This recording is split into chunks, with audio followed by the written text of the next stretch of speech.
Let's be honest, pricing can feel like a total guessing game.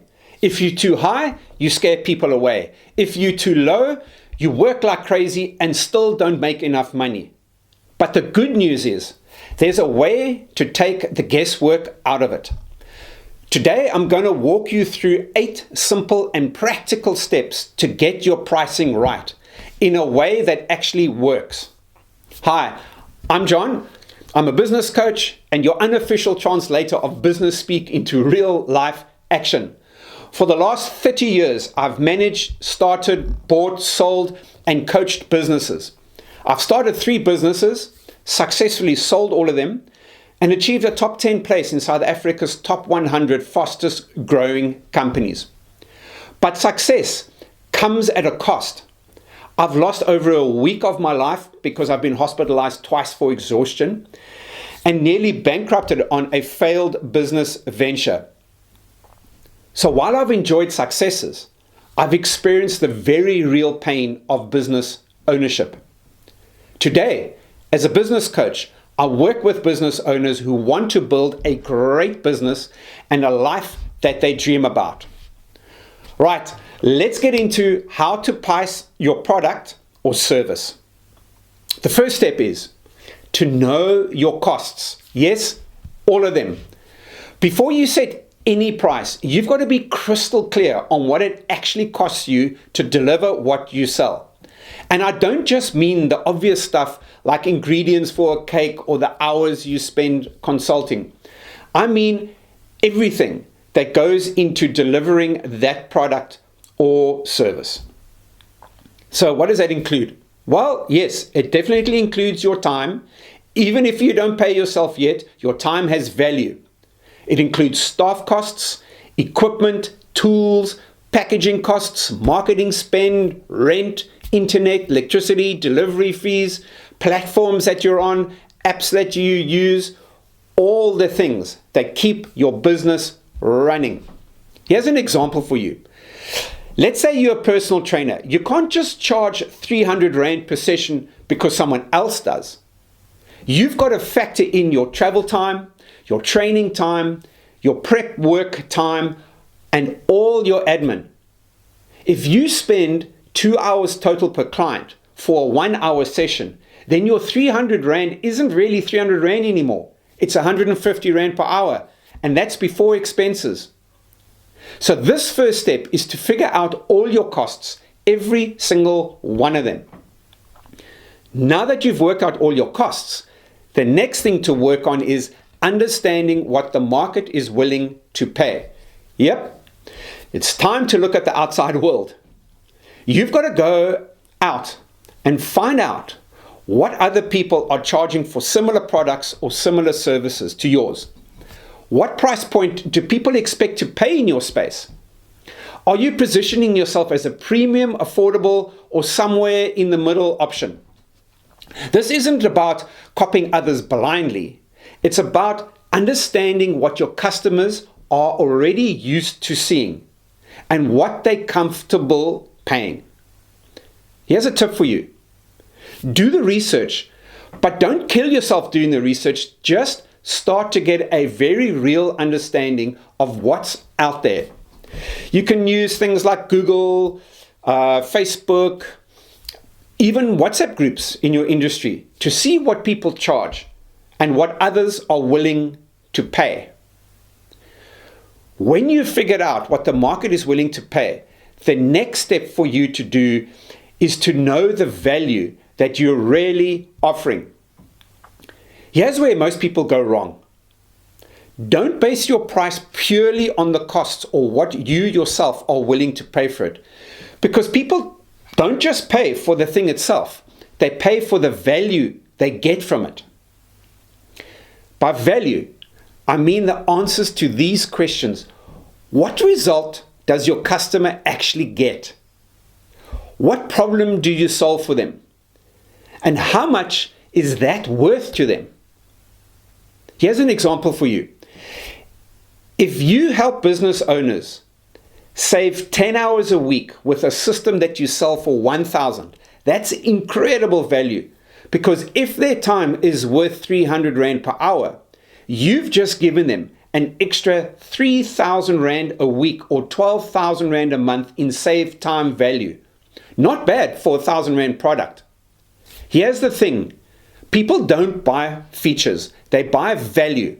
And value is the result they get. If your product or service gets them the result that they really want, then you can price your product or service based on exactly that, not just on what it costs you. Okay, so that's value done. Let's move on to the next soft thing, which is positioning. You've got to decide where you want to position yourself. Are you the premium choice, or are you the affordable option? Or are you the no-frills value for money option? You don't have to be the cheapest. In fact, please don't try to win on price alone, as you'll always attract the most difficult clients living with the smallest margins, and you'll be racing with your competitors to the bottom. There's a space in every market for high-end and budget-friendly, but you can't be both. Just decide on one. Here's an example to help you with the thought process.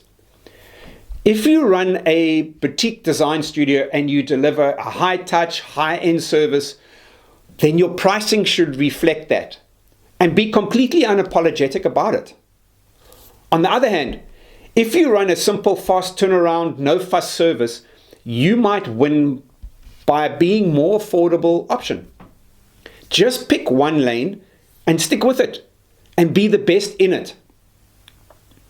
Now that you've decided on where you want to position yourself, step number 5 is choose a pricing model that matches your business. Here are 5 pricing models for you to consider. There's the hourly model, which is good for freelancers and consultants and service providers. But remember, this can cap your income because you've only got so many hours in a day. There's a flat rate project-based model. This is super useful when the scope is absolutely clear. But there's also the subscription model. This is great for recurring revenue like gyms, coaching, content creators, etc. And there's also tiered pricing and packaging models. This gives clients options and can increase perceived value on what you offer. And lastly, there's the performance-based model. You get paid on the results. This is pretty risky, but it's powerful if you deliver real outcomes. Once you've decided on your pricing, or models, if you've decided on multiple options, then it's test and measure time. Yes, you've got to test your pricing, and then you can adjust if needed. Don't stress about getting the perfect price right the first time. You'll learn a ton just by putting the price out there and seeing how people respond to it. What you need to do is just pay attention to these few things when your pricing is out there in the world. Do people say yes too quickly? If they do, you're probably too cheap.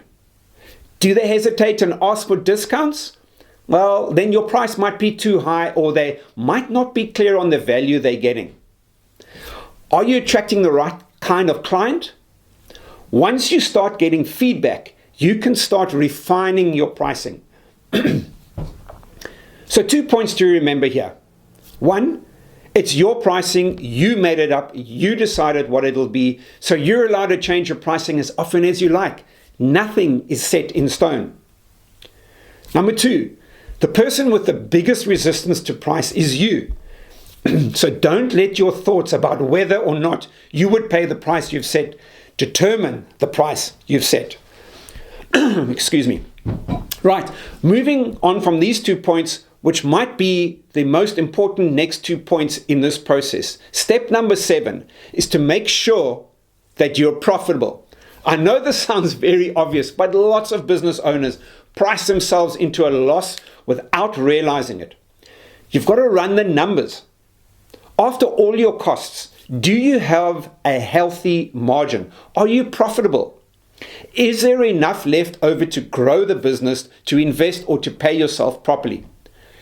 If not, your business might be busy, but not healthy, meaning not profitable. Eventually, that'll catch up with you and you'll be out of business. Remember this, Revenue is vanity and profit is sanity. Okay, that sounds all good and well, but what does profitable mean? You've got to aim for a minimum of a 30 to 40% gross margin.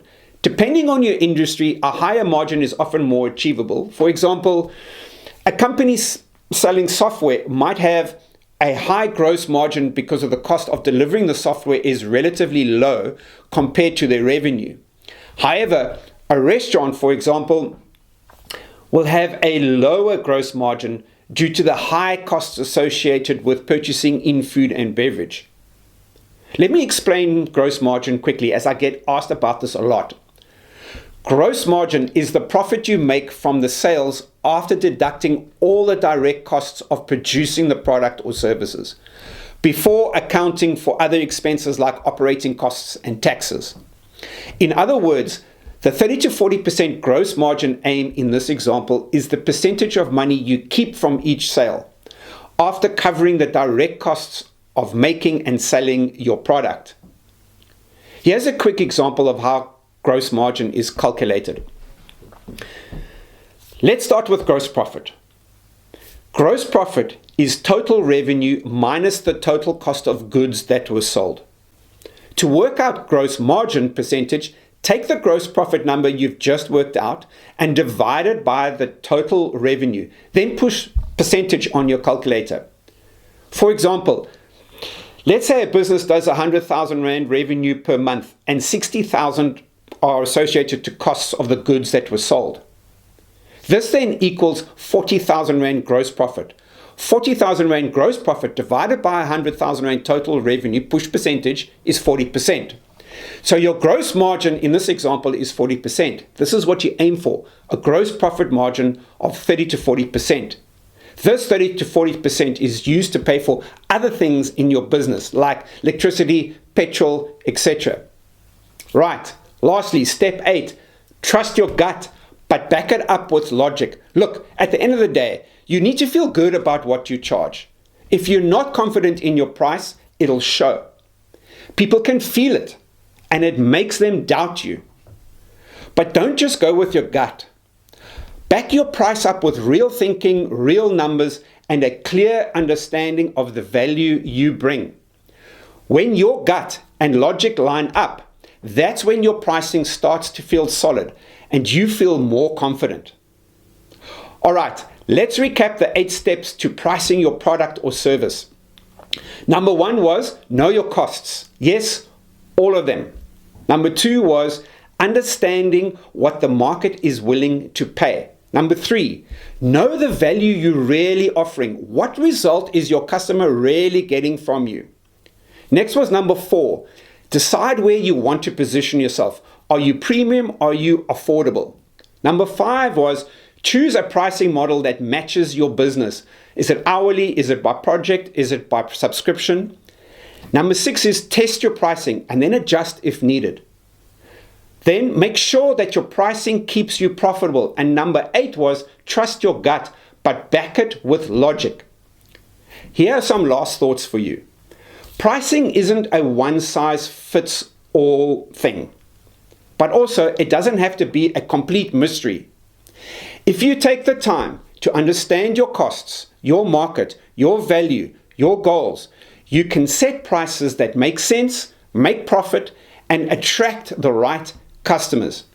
And remember, you're not just selling a product or a service. You're selling a solution. You're selling the result people want. Price your product or your service accordingly.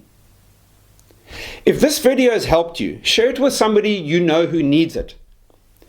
And if you want more content like this, hit the subscribe button below. Last but not least, to find out how I can assist you, in the notes below are 2 links. One is to my website to find out more about the programs I offer, and the other link is to book a free consultation with me. I'm looking forward to speaking to you soon. I'm always up for a chat and a coffee, or seeing you in the next video.